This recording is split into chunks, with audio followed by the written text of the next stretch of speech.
Every dua is responded to. This is one of the fundamental problems many of us have. We ask, why isn't our dua responded to?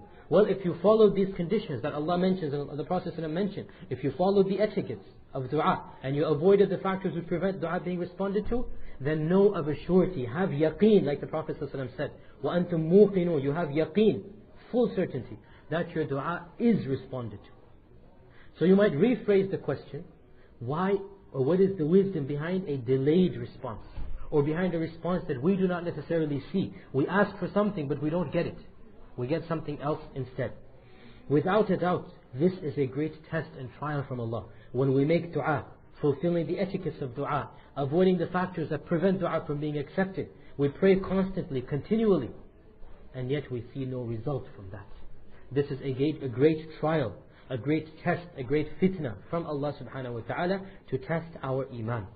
So in order to assuage this, in order to provide some food for thought, if you like, some wisdoms, it is imperative that we bring to mind, we ponder over some hikam, some wisdoms behind this delayed response.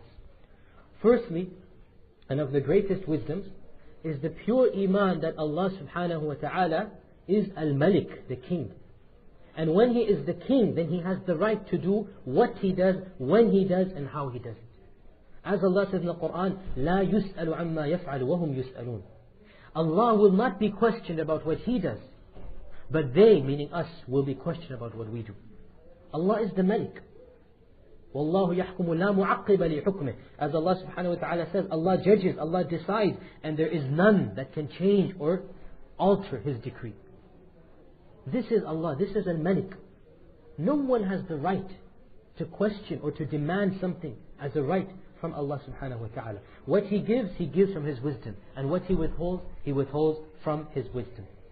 This is of the manifestations of Allah's names and attributes. Another point and another benefit to ponder over is the recognition of man's proper status. A lowly, powerless creature who has no good, who has no inherent power to do anything except by the power of Allah subhanahu wa ta'ala. He has no right over Allah. Allah created him and gave him everything he has. Therefore he has no right to demand something that I deserve this. A person should realize that this is not his right, whatever he is asking. If Allah gives it to him, it is of His wisdom and justice. And if He does not, that too is of His wisdom and justice. Man is the abd, the servant. And Allah subhanahu wa ta'ala is the ilah, or the God that is worshipped. Yet another benefit of a delayed response is that this is a type of test, of fitna. And without it, we would not have any iman and taqwa. When you have an enemy, when you have difficulties to face, that is when your courage and bravery is shown. Therefore, when the fitna of not having your dua responded to comes, that is when you respond to that fitna like a mu'min should. So that Allah tests you. Allah separates the good from the evil. If there were no tests, how could He do that? How would He fairly judge between people? And of the tests and of the ways that He judges between people is the response to a delayed dua. Like Allah says, وَنَبْلُوكُمْ بِالشَّرِّ وَالْخَيْرِ fitna. We test you by good and evil both as a fitna. Good and evil both is a fitna, a test, a means of discerning, of differentiating the good from the evil. And one of the ways of doing so, like we said, is when our dua is not responded to. What will be our response? Or it seems that our dua is not responded to, what will be our response to that situation?